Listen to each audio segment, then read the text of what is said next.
അക്കാക്ക് ഇൻറ്റീരിയേഴ്സിനാണെന്നൊരു customer choose ചെയ്യാനുള്ള reasons എന്തൊക്കെയാണെന്ന് വെച്ച് കഴിഞ്ഞാൽ, ഒന്ന് ക്വാളിറ്റി മെറ്റീരിയൽ എന്ന് വെച്ച് കഴിഞ്ഞാൽ കസ്റ്റമർക്ക് ട്രസ്റ്റ് ചെയ്യാം ഞങ്ങൾ. കാരണം അതിൻ്റെ ഒരു റീസൺ എന്താണെന്ന് ചോദിച്ചു കഴിഞ്ഞാൽ, ഞങ്ങൾ സൈറ്റിലാണെന്നുള്ളിൽ ചെന്ന് കഴിയുമ്പോൾ ഇതെല്ലാം 4 സൈഡും അഡ്ജോയിൻ്റ് ചെയ്തിരിക്കുന്ന പീസസാണ്. അതിൻ്റെ പുറത്താണ് മൈക്ക പ്രസ് ചെയ്തത്. ഇതിനുള്ളിൽ എന്ത് മെറ്റീരിയലാണ് യൂസ് ചെയ്തിരിക്കുന്നതെന്ന് കസ്റ്റമർക്ക് യാതൊരു ഐഡിയ ഉണ്ടാവില്ല.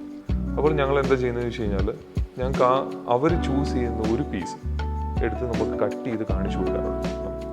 അപ്പം ഒരു റീസൺ എന്ന് പറയുന്നത് ഇതാണ്. 2 ഫിനിഷാണ്. കാരണം നല്ലപോലെയാണെന്നുള്ള എഡ്ജോയിൻ്റ് ഒക്കെ ചെയ്ത് നല്ല ഫിനിഷസിലാണെന്നുള്ള ഞങ്ങൾ കിച്ചൺ കബോർഡ്സും വാർഡ്രോബ്സും ഒക്കെയാണെന്നുള്ള ഫിനിഷ് ചെയ്ത് അത് പ്ലസ് ക്ലീൻ ചെയ്ത് കഴിയുമ്പോൾ കസ്റ്റമർക്ക് കിട്ടുന്ന ഒരു സാറ്റിസ്ഫാക്ഷനുണ്ട്. അത് അവർ ഞങ്ങളുടെ അടുക്കലാണെന്നുള്ള എപ്പോഴും പറയുന്നൊരു കാര്യമാണ്. അതേപോലെ തന്നെയാണെന്നുള്ള വേറൊരു റീസണാണ് ഓൺ ടൈം ആണെന്നുള്ള വർക്ക് തീർത്ത് ഫിനിഷ് ചെയ്യുക എന്നുള്ളത്. അതുപോലെ കസ്റ്റമർ ഏറ്റവും കൂടുതൽ പറഞ്ഞ കാര്യമാണ് കസ്റ്റമൈസ്ഡ് ഡിസൈൻസ്.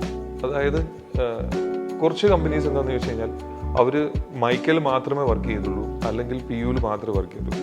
പക്ഷേ കേരളത്തിൽ തന്നെയാണെന്നുള്ള മൈക്കയിലും പി യുവിലും ഒരേപോലെയാണെന്നുള്ള വർക്ക് ചെയ്യുന്ന ഏക കമ്പനി അക്കാക്ക് ഇൻറ്റീരിയേഴ്സാണ്.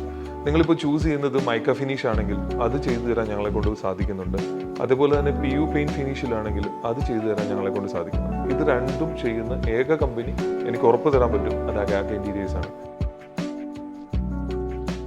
കേരളം കഴിഞ്ഞ് കഴിഞ്ഞാൽ ഏറ്റവും കൂടുതൽ കസ്റ്റമേഴ്സ് ഉള്ള സ്ഥലം ഞങ്ങൾക്ക് ബാംഗ്ലൂരാണ്. മുമ്പ് പറഞ്ഞ അതേ റീസൺസ് ആണ് ഞങ്ങൾക്ക് അവിടെ ഇത്രയധികം കസ്റ്റമേഴ്സിന് ലഭിച്ചതിൻ്റെ റീസൺ. അതുകൊണ്ടാണ് ഞങ്ങൾ അക്കാക്കിൻ്റെ പുതിയ ഷോറൂം ബാംഗ്ലൂരിൽ സ്റ്റാർട്ട് ചെയ്തത്.